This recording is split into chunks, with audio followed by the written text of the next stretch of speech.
నమస్తే రమగారు. నమస్తే జయ.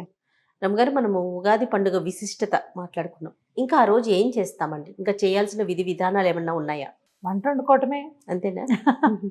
కొన్ని ఊళ్ళల్లో ఉమ్, అమ్మవారికి నివేదన చేస్తారు. అమ్మవారి నివేదనలు పలారాలు ఎత్తటం అంటారు ఓకే. కొన్ని చోట్ల. ఆహాహా. అమ్మవారికి అంటే ఏమనాలి దాన్ని, ఉపారాలు పెట్టడం, ఉపహారాలు అన్నమాట. ఉపారాలు ఎత్తటం అమ్మవారి కోసమే. ఓకే. ఈ ఉగాది పండగ దగ్గర నుంచి మనకి సీజన్ మారుతుంది కదా. అవును. ఆ ఆ అమ్మవారికి సంబంధించిన వ్యాధులు, అంటు వ్యాధులు ప్రబలుతాయి. ఓకే. అందుకని గ్రామ దేవతలకి అన్న నివేదన చేయటం ఒక పద్ధతిగా కనపడుతుంది. మా అత్తవారింట్లో కూడా ఉంది, అమ్మవారి నివేదన అని చేస్తారు. మొదట చాలా సంవత్సరాలు నేను చేయలేదు, నాకు తెలియక. తర్వాత ఒక సంవత్సరం మా అమ్మగారు మా ఇంట్లో ఉన్నారు, ఆవిడ ఆ నివేదన చేయటం దీన్ని చూపిస్తానని ఉన్నారు మా ఇంట్లో. అది ఎట్లా చేస్తారంటే, ఇప్పుడు మా వాళ్ళు చేసే విధానం, గోడకి బొట్లు పెట్టి గోడకు ఒక చోట శుభ్రంగా తుడిచేస్తారు నీట్గా, గుండ్రంగా పసుపు రాసి దాని మీద కుంకుమతోటి 3 రేఖలు 3 బొట్లు పెడతారు. అట్లా చూసేసరికల్లా మనకు అదొక పవిత్ర భావన ప్లేస్ ఒక ప్రత్యేకమైన స్వరూపంలాగా కనపడుతుంది. 3 కుంకుమ రేఖలుంచి ఆ కింద చక్కగా ముగ్గు అది వేసి 2 అరిటాకులు పరిచి 5 నివేదనలు ఖచ్చితంగా చేస్తారు. అన్నం కూర పప్పు కాకుండా గారెలు, బూరెలు, పాయసం, పులిహోర, పొంగు బూరెలు అంటారు, ఈ 5 చేస్తారు మా వాళ్ళ ఇంట్లో అయితే. ఒక్కొక్క చోట ఒక్కో రకంగా ఉంటుంది కదా. ఇవి తర్వాత ఏమో అన్నం, పప్పు, కూర, చారు లేదా రసం కాకపోతే పులుసు, తర్వాత పెరుగన్నము, ఇవన్నీ 2 అరిటాకులను చక్కగా పూర్తిగా వడ్డం చేసి నెయ్యి వేసి ఆ 2 అరిటాకుల్ని అమ్మవారికి నివేదన చేస్తారు. ఒక ఆకుని సాకలికి ఇచ్చే పద్ధతి ఉండేది ఆ ఊళ్ళల్లో. ఓహో. సాకలికి ఇస్తారు. చలువనా? చలవని అంటే ఇప్పుడు తర్వాత కాలంలో అంటే ఇది వరకట ఏమయ్యేది, ఇలాగా పిల్లలకు అంటువ్యాధులు అవి వస్తే మా అంకమ్మ, రాఘవులు వాళ్ళే వచ్చి దిగదొడవటం, అవును అవును, అవన్నీ కూడా బట్టలు ఉతికే వాళ్ళే చేసేవాళ్ళు. వాళ్ళకి ఇస్తే మంచిది అని, గంగానమ్మ వారికి వాళ్ళ దీంట్లో ఉంటుందని అట్లా చెప్తారు.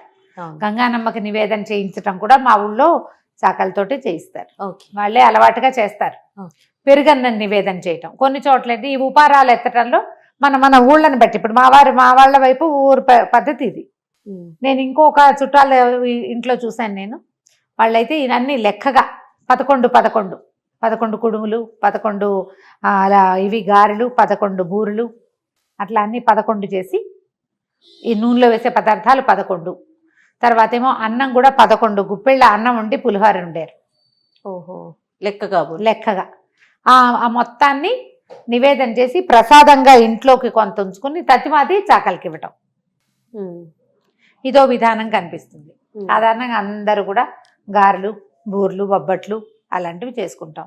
రేపు ఏటా చేస్తున్నామని కొంచెం బొబ్బట్లలో వేరియేషన్ ఒకటి, బూరెల్లో వేరియేషన్ ఇంకో రకం, పులిహారలో ఒట్టి చింతపండు పులిహార కాకుండా ఇంకో రకం పులిహార ఏదైనా, ఇది నియమంగా చేస్తారు. ఓకే. పిల్లల కోసం ఇదేంటంటే సంతానానికి ఇంట్లో ఎవరికి చర్మ వ్యాధులు రాకుండా ఉండటం కోసం. ఎక్కువగా మనకు అదే ఇది కదా, ఈ వేపూత కాలం కాబట్టి ఇప్పుడు ఏమొస్తాయి, పొంగు వస్తుంది, ఆట్లం వస్తుంది, జనరల్గా వచ్చేవి. ఓసారి వస్తే మళ్ళీ ఆట్లమ్మ రాదనుకునే వాళ్ళం ఇది వరకు. ఇప్పుడు అలా కనపడలా. ఇప్పుడు 2 సార్లు 3 సార్లు ఆట్లమ్మ వచ్చిన వాళ్ళు కూడా అక్కడక్కడ కనిపిస్తున్నారు. అంటే అదే మనకి దీనిలాగా పనిచేస్తుంది, వ్యాక్సిన్ లాగా. 1 టైం వస్తే ట్రాపికల్ ఫీవర్స్ మళ్ళీ రావంటారు. కానీ ఇప్పుడు మనం ఆ రకంగా చూడటం లేదు. అవునండి, అలా చూడట్లేదు. కాబట్టి మరి ఏం చేస్తాము, వస్తాయన్న అనుమానము, భయము ఉంటాయి కదా. ఒకసారి మా ఇంట్లో వచ్చింది కాబట్టి మానేస్తామని కాకుండా పూజా విధానాలు మన ఇళ్లల్లో ఏ ఉన్నాయో కనుక్కోండి.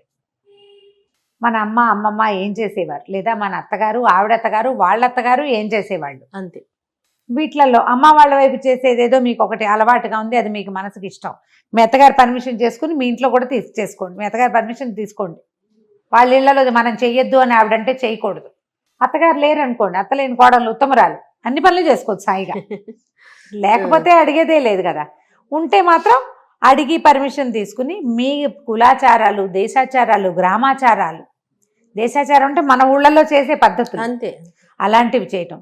తర్వాత పానకం కూడా ఒకటి చేస్తారు ఉగాది రోజు అండి. ఉగాది రోజు నుంచి మొదలు, ఇక్కడి నుంచి మనం నవరాత్రులకి పూజా విధానాలు కదా. వసంత నవరాత్రులు ప్రారంభం అవుతాయి, అంతే కదా. వసంత నవరాత్రులు శ్రీరామనవమికి ఆరంభం. దీనికి ఒక రోజు ముందు కూడా మొదలవుతాయి. మనకి మన భద్రాచల రామచంద్ర స్వామి దేవస్థానానికి ఈ అక్షింతలు అవి తలంబరాలు అవి రెడీ అయిపోతున్నాయి ఆల్రెడీ. మంచి రోజు చూసుకుని వస్త్రాలు నేయటం ఆరంభించేశారు. ఈ మనం పసుపు కొట్టటాలు ఇలాంటి కార్యక్రమాలు, తర్వాత ఏమో ధ్వజారోహణ చేయటము, ధాన్యారోపణం అవి చేస్తారు కదా, నవధాన్యాలు అవి అంకురార్పణ అవన్నీ బహుశా పాడ్యమి నాడు ఉగాది పండగ రోజున అట్లా మొదలు పెడతారు. మనం నవరాత్రి ఉత్సవాలు చేసుకునే వాళ్ళంతా కూడా పండగ రోజు నుంచి స్టార్ట్ చేసుకుంటారు, ఉగాది రోజు నుంచి. మనం కూడా అంతే. ఇప్పుడు మనం పండగ వీడియోలో చెప్పని ఒక విషయం చెప్తాను. మనం ఒకవేళ శ్రీరామనవమి నాటికి రామాయణాన్ని కానీ సుందరకాండని కానీ ఏదైనా పూర్తి చేయదలుచుకుంటే, సంతానేచ్ఛ ఉన్నవాళ్ళు, పిల్లలు కావాలని కోరుకునే వాళ్ళు పాడ్యమి నాడు మొదలుపెట్టి బాలకాండ పారాయణ చేయండి. బాలకాండ పారాయణ విభజించుకోండి. ఎట్లా విభజిస్తే మనకి పండగ నాటికి పూర్తవుతుందో చూసుకోవాలి. సీతా కళ్యాణ ఘట్టం అయిపోయి పరశురామ గర్భభంగం అయిపోయి రాముడు సీత అయోధ్యకి మరలటం వరకు ఉంటుంది బాలకాండ. ఈ మధ్యలో మనకి ఏమేమి వస్తాయి? గంగా అవతరణ, స్కందోత్పత్తి అవన్నీ వస్తాయి. స్కందోత్పత్తి కూడా అందులోనే ఉంటుంది. పుత్రకామేష్టి యాగం మొదలు, తర్వాత రాముడు లక్ష్మణులని విశ్వామిత్రుడు తీసుకెళ్తాము, యాగ సంరక్షణ, దారిలో తాటకా సంహారము, అహల్య ఉద్ధరణము, ఈ కథలు వస్తాయి. అక్కడి నుంచి విశ్వామిత్ర మహర్షి రాముల వారికి చెప్పినటువంటి కథలు, ఆ కథల్లోదే గంగా అవతరణం వస్తుంది. గంగా నదిని చూసి గంగా అవతరణం, స్కందోత్పత్తి అవన్నీ చెప్పబడతాయి. ఈ 9 రోజుల పాటు మనం అది చేసుకోవచ్చు. లేదా జనరల్గా మనకి ఏదైనా సమస్యలు ఉన్నాయి పారాయణ చేసుకోవాలనుకుంటే ఈ 9 రోజులు సుందరకాండని కూడా మనం పారాయణ చేసుకోవచ్చు.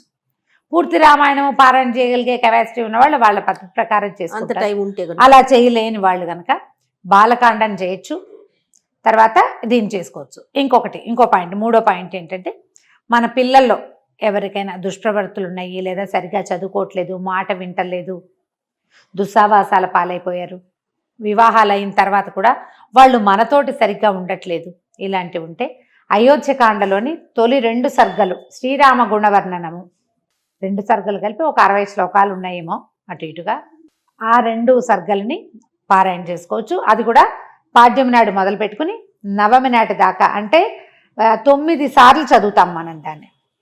శ్రీరామనవమి రోజున 9వ చదువుకుంటే కనుక పిల్లల్లో చాలా గుణాలు మార్పు వస్తాయి. వీటన్నిటికీ పానకము నివేదన చేసుకుంటే మంచిది. అరటిపళ్ళు రోజు 4 అరటిపళ్ళు, కొంచెం పానకము నివేదన చేసుకుని ఆఖరి రోజున శ్రీరామనవమి రోజున మనం పానకం చేస్తాం, వడపప్పు పెట్టుకుంటాం, కొబ్బరికాయలు కొట్టుకుంటాం, ఇవన్నీ చేసుకోవచ్చు. నియమం పెట్టుకుని ఈ 9 డేస్ కనుక మనం రామాయణ పారాయణ చేసుకుంటే, తొలి రోజున పండగ నాడేమో మనం భక్ష్యాలు అవి చాలా వండుకుంటాం కదా, అవి ఎలాగో నివేదన అవుతాయి.